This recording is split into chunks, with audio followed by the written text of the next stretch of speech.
Production of Michigan Outdoors is made possible in part by the Stroh Brewery Company, a family-owned brewery, and its distributors throughout Michigan. We're 11 days into the bow hunting season here in Michigan for deer. The fall has been beautiful, leaves coming off the trees. Things are really going nicely. We have some deer to show you this evening. We are 8 miles north of M61. This is the Lost Arrow Lodge in the background here. This is actually not the front of the lodge. It is for some people. They only see this sign if they come by water. And there are a number of people who do. The Tittabawassee River flows through Gladwin County right here. You can see the birches and the aspens and the changing colors of the leaves right now. And here's the Tittabawassee River, something that, well, a lot of people don't think about rivers at this time of year for fishing because they're out bow hunting. But here's a couple fellas who pulled up in their boat. You must be fishing. Yeah, Gary Pressey from Garden City, Michigan. Well, glad to meet you, Gary. And Leon J. Leon J? Lake Orion. Okay, from Lake Orion. These fellas came by boat. What are you doing on the... This happens to be, by the way, the opening day of bow season when we're taping this show. You guys. We were out hunting this morning in the woods, and we didn't get a shot. We saw some. So then we decided to come back and have breakfast and do some pike fishing. And we haven't been doing too good, but we've done good. We've done better yesterday. Did better yesterday, Caught huh? some pike yesterday and had some strikes today and lost a couple. But it's been a great day. And then tonight we're going to go back out and do some more bow hunting. It's kind of like being in God's country. Oh, you like it up here? Oh, yeah. This is yeah. We got our priorities straight, you know. Okay. Well, these fellas, you must be staying at you have a cabin up here? Yes, I do. I have a place on the Tittabawassee, just about a quarter mile from here. There are a lot of deer in this area. Absolutely. Lots of deer. We've seen dozens yesterday. And during firearm deer season, of course, there's a lot of hunters up here, too. But we saw a lot of deer. We took the cameras out in the blinds last night, the day before opening day. We had a beautiful spot. We saw a number of deer coming in. I took the camera myself and photographed that. This morning, out in the blind, I had a little button buck come up, and we got shots of me in the blind, but I passed up on that, and we're going out here this evening. But I got to take these folks on a tour here of the Lost Arrow Lodge, and we got to get out hunting. I wish you guys luck on fishing and your hunting. Nice seeing you. Yeah, well, these guys... Good luck tonight. See what vacation is like when you're a sportsman, you're out hunting. I mean, hunting in the morning, fishing during the day, hunting at night. Isn't it tiring? It doesn't get any better. Yeah, it don't get no better. That's right. Okay, but we're going to take you bow hunting, so you stay tuned. I'm Fred Trost. It's Thursday night, time for Michigan Outdoors. From the rugged shore and woodlands of the north, it's history of copper mines and iron ore, the Great Lakes fisheries. To the farmlands of the southern counties, we'll look around again at all that waits the sportsman in the state of Michigan.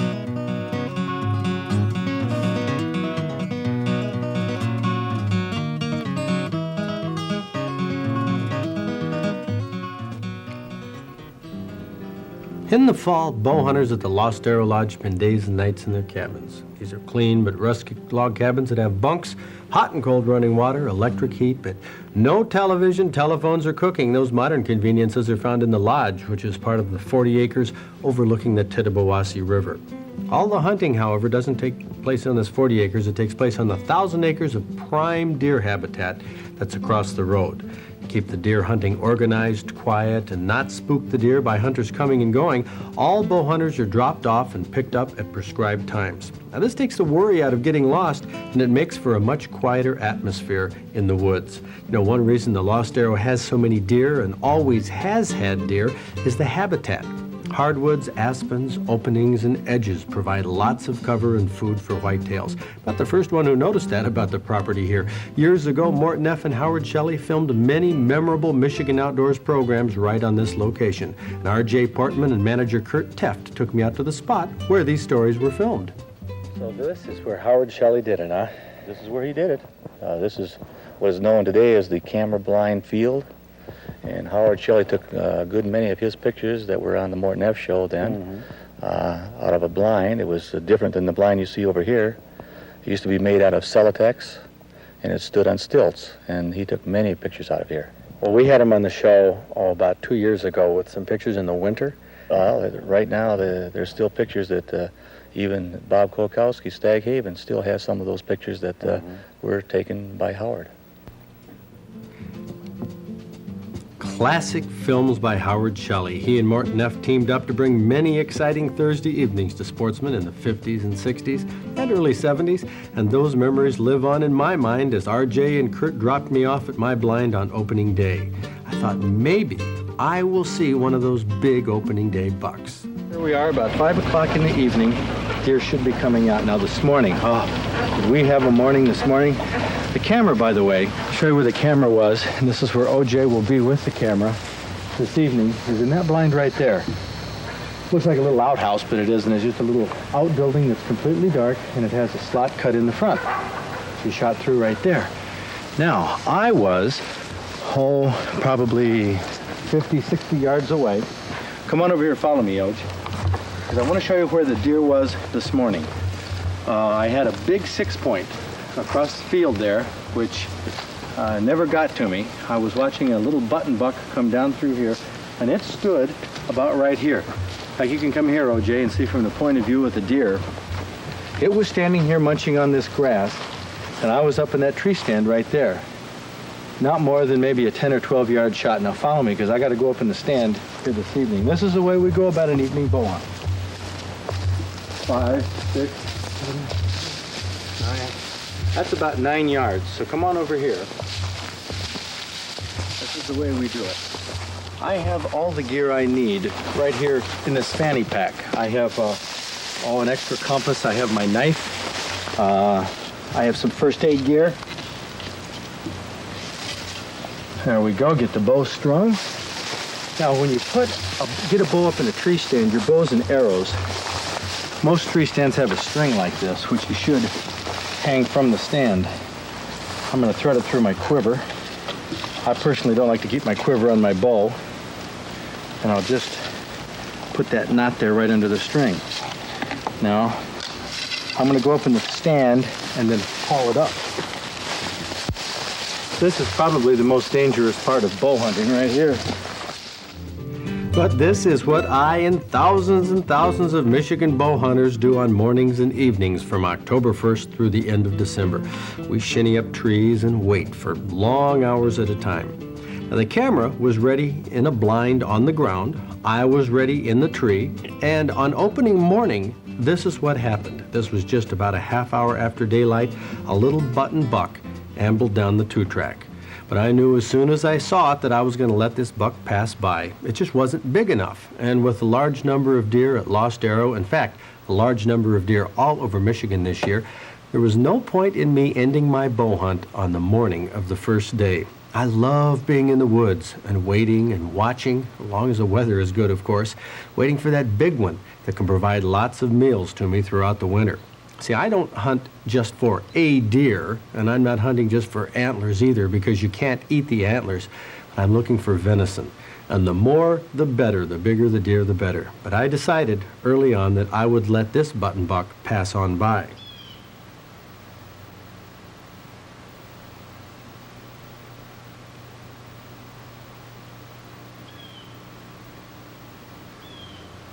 See what's happening right there? You hear that? That blue jay started squawking in the distance.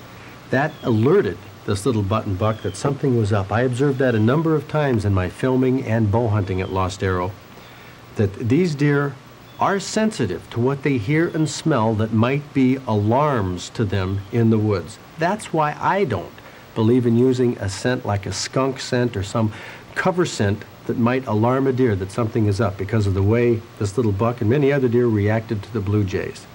This little buck came in and ambled down the road, as I said, and it spent about over a half hour walking very slowly. Gave me plenty of opportunities for shots, but it just wasn't big enough. But that isn't how every deer reacts. The evening is a different story.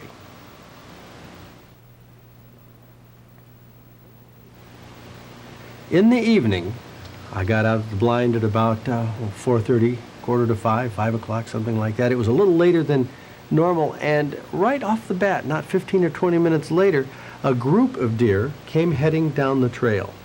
You're going to want to watch this carefully, because this deer, I decided, was big enough to take a shot at. It had spike horns, and I looked at it very carefully, and I thought, well, do I really want to pass this one up? It could almost qualify for camp deer permit. I wasn't quite sure, but I decided to take the chance on it. Now look, I took a shot and the deer ran off. But look what happened. Why did Fred Trost miss? You know, I wanted to come up to an excuse with an excuse on this. Here is slow motion. Look at the deer duck. The arrow goes right over its shoulder. If you didn't see it that time, believe me, it surprised me as much as anybody, but I knew we had it on tape. This is super slow-mo. You'll be able to see the deer start to duck. It'll go down to its knees. Now the arrow was going right over its shoulder, right there. Back and forth. We'll move it over one more time. You see that arrow go over its shoulder? That deer ducked my arrow. In the split second that I released it, I don't know whether it saw the game tracker string or what it saw, but watch this. It happens almost in an instant. The deer ducked it. Well, that deer is no more than a memory to me, but what a memory. Gotta put string silencers on. I don't know if it'll solve the problem. I just shot too early when that buck was too alert. But this will happen many times to many bow hunters across the state. Time and time again, we'll crawl out of the trees early morning or late at night, right after dark, having memories of the hunt, which we cherish every bit as much. And that is the fun of bow hunting, the enjoyment that we're seeking in Michigan outdoors.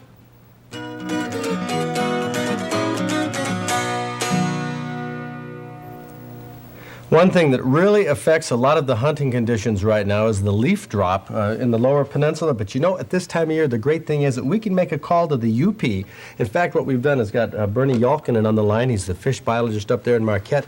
He's going to tell us what's happening up there so we can get an idea of what's in the forecast in a week or two down here. How you doing, Bernie? Pretty good, Fred. How are you?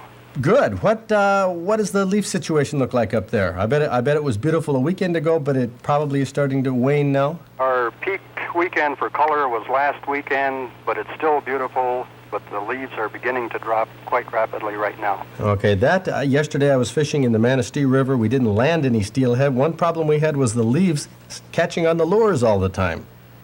How is the steelhead fishing up in the UP? Well, it's still a little early for the good steelhead fishing to begin here. However, we do have some reports on steelhead being taken in the Two-Hearted and the Black Rivers over on the eastern end.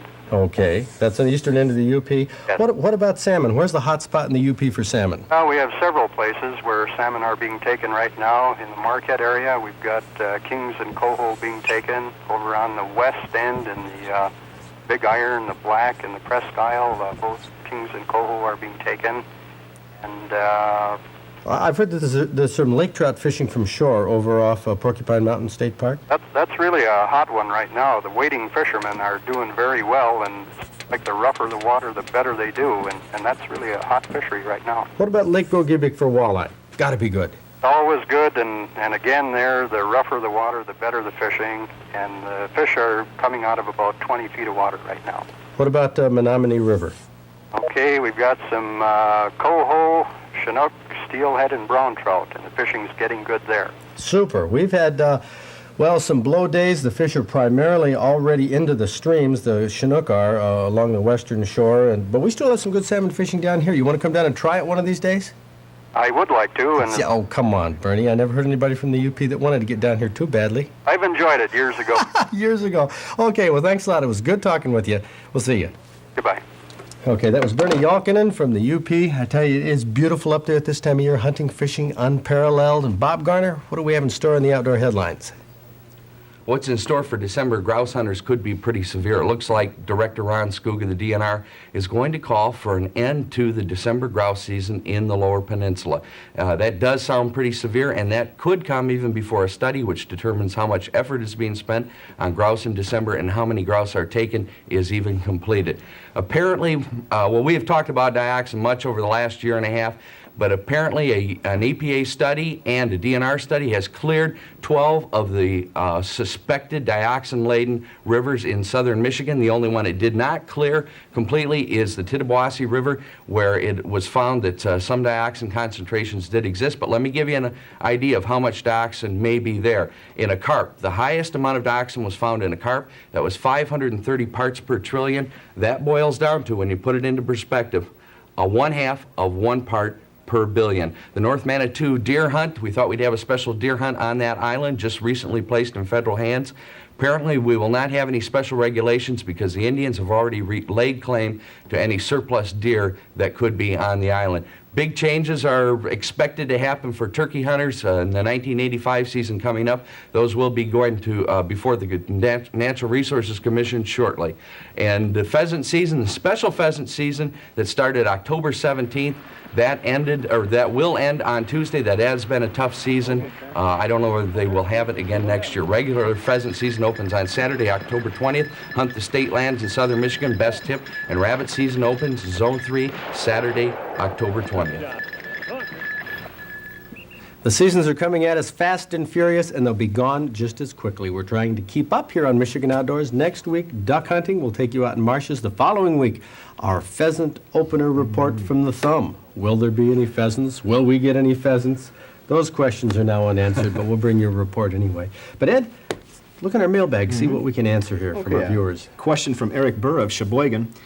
It came as a mild shock several weeks ago to turn on your show, late unfortunately, and hear something about fishing trout in a backyard pond. Is this true? I realize the pressures of showing angling success may be high, but did you really lower yourself to fishing in a bathtub? I would have been perfectly satisfied to see some beautiful streamside scenery rather than a lot of battling trout. Please correct me if I'm wrong about the partial program I saw. Well, what you partially saw, Eric, you were right. We did fish in a pond, in a backyard pond of Carl Salling's, but you missed the first part of the feature, where we were out in the streams around Cadillac, the small little creeks. The problem is we can show the scenery, but we can't get the good action shots. We can't show fishing techniques as it happens spur of the moment. That is how we like to fish, though. But we do, on Michigan Outdoors, try to illustrate some techniques of fishing. So we'll go to beaver ponds, we'll go to backyard ponds. We'll always tell you where we are when we do it. But don't discount those either, Eric. Just because they're not out in the wilds doesn't mean you can't learn something from fishing in a backyard pond. It's an excellent place to take a kid or a novice to fly fishing. You can see the fish come up. You can learn to work the fly, learn to hook a trout and battle it. You know, that's a playground in a backyard stocked pond that is an ideal place to learn. So don't discount those. We'll tell you when we're fishing there. And by the way, Eric, try to watch the whole show. It begins at either 7:30 or 8 or 8:30 or 9, depending on where you live. Catch the whole thing. Right. We'll show you the wild stuff. Another question here from Oscoda. Ed Anderson writes, 3 years ago I was told by a DNR officer that a padlock around the string and cable of my compound bow was legal for transporting my bow. This past bow hunting season, I was stopped by a DNR officer when he saw my bow on the rifle rack in my truck. He stated that although padlocks were acceptable for transporting bows in the past, they are no longer legal.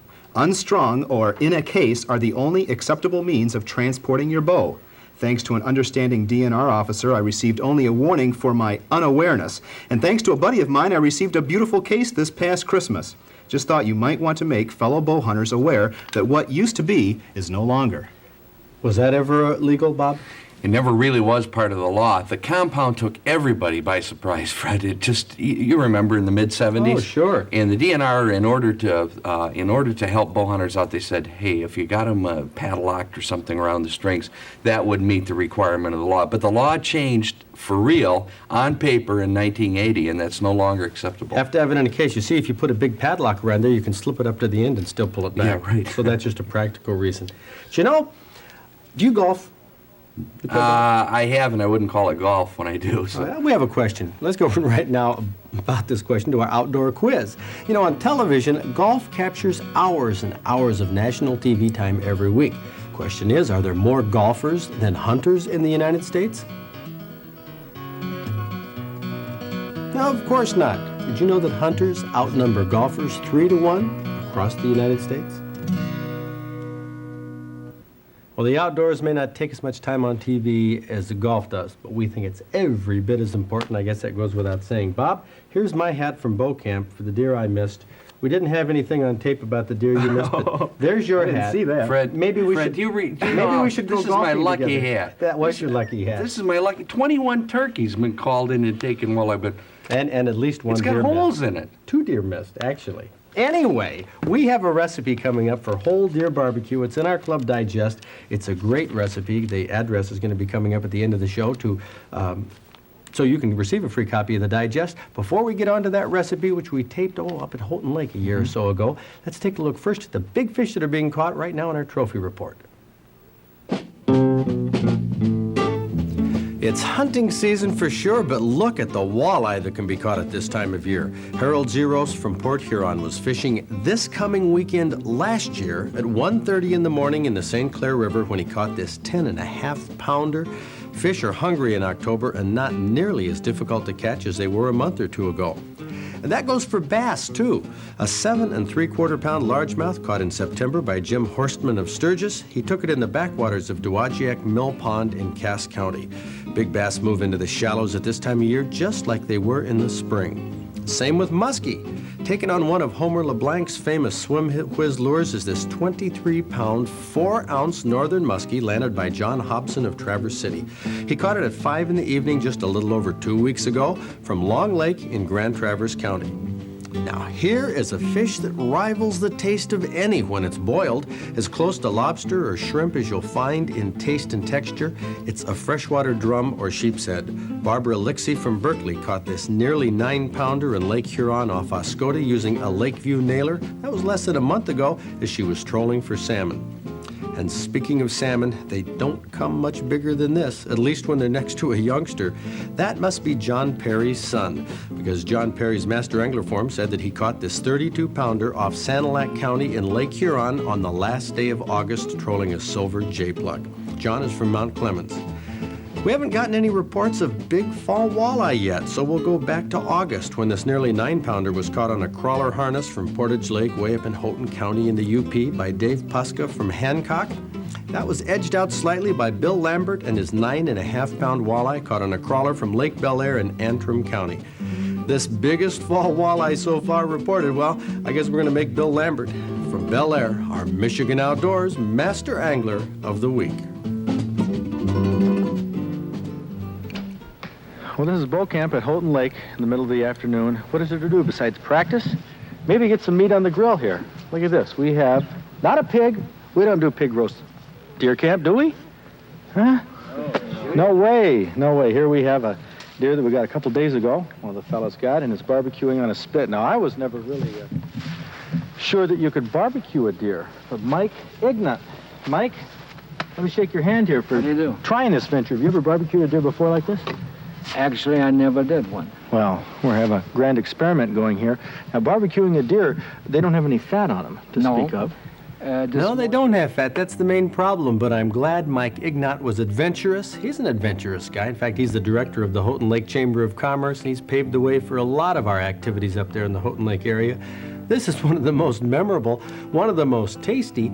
Even though it began, the base of it was just a commercially prepared barbecue sauce. That's okay, Mike doctored it up a bit, but the most important thing when barbecuing a deer is to make sure there's enough oil, enough fat that you add. So Mike added maybe a cup or so of vegetable oil to several cups of commercially prepared barbecue sauce. He added a little bit of pepper, a little bit of salt, and he also added some seasoning salt to this, some seasonings and spices. But the key to this is keeping the deer moist. Now, we started that in the morning, or around noon, I guess it was, covered it with foil and painted it first of all with just the plain oil. How come you use a spoon and not a brush?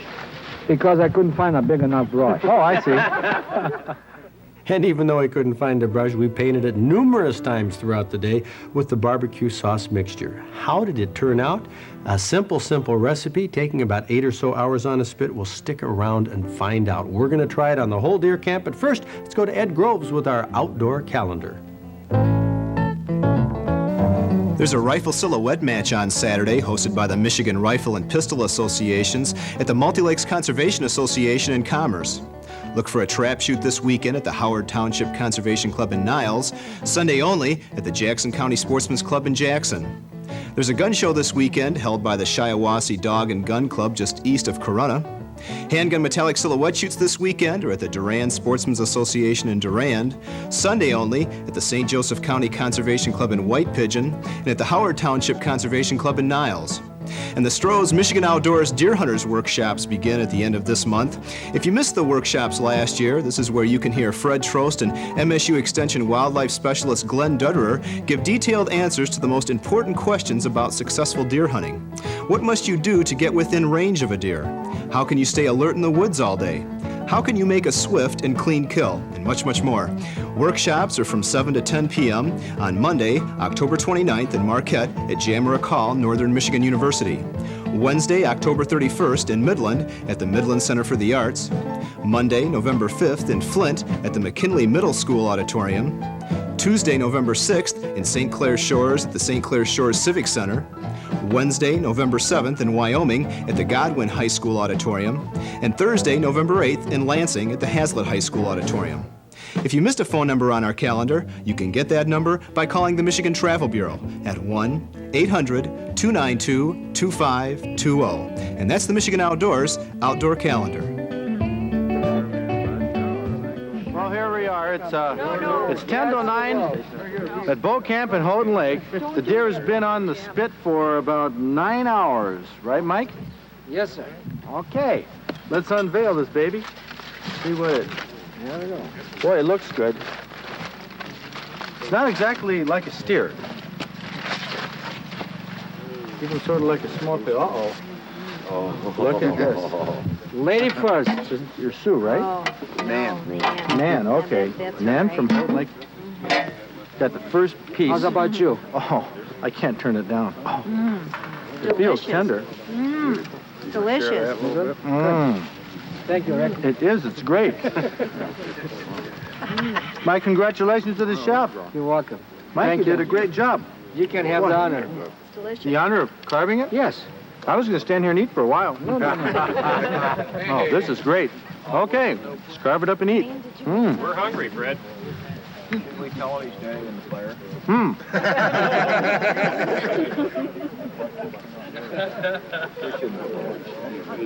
How's that look to you, Greg? Oh, jeez, how can you ask? I got to sit here and serve it. I'd rather be eating it. Have you ever had venison cooked this way before? Never.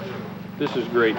This stuff is delicious. Well, tasting it right off the spit, it's I can't get them through the line fast enough, though, so I can sit down and eat. This is great. Gary, you ever had venison cooked this way? Never, absolutely never, but it looks super. How is it, Bob Easterbrook? Absolutely great. You know, it's the consistency of this meat that makes it hard to cook. Mm-hmm. And I think that this chef did a fantastic job with this. This is just, look at that, it's beautiful. Oh, I know, it's slow cooking over about 9 hours. Absolutely great. How is it, Linda? Oh, this is delicious. It is really good. And we're not just kidding either. Isn't it scrumptious? Yes. You want a bite, Fred? That is really I've good. had more people. No, I've had some, and it's just great. I've had a lot more than people know out there by the spit. Fantastic, Fred. You know, the thing is, when it's cooked slow like that, and it isn't cooked all the way through and well done, it's juicy. Oh, it is. That's the main thing, it's juicy. It's not dry at all. It's fantastic. People would never Love taste it. the difference in this from beef. Vicky, what do you think? I love it. Have you eaten much venison before? Yeah, I always like venison, but this, like I say, it's the people that say venison is gamey would just never know what they were eating.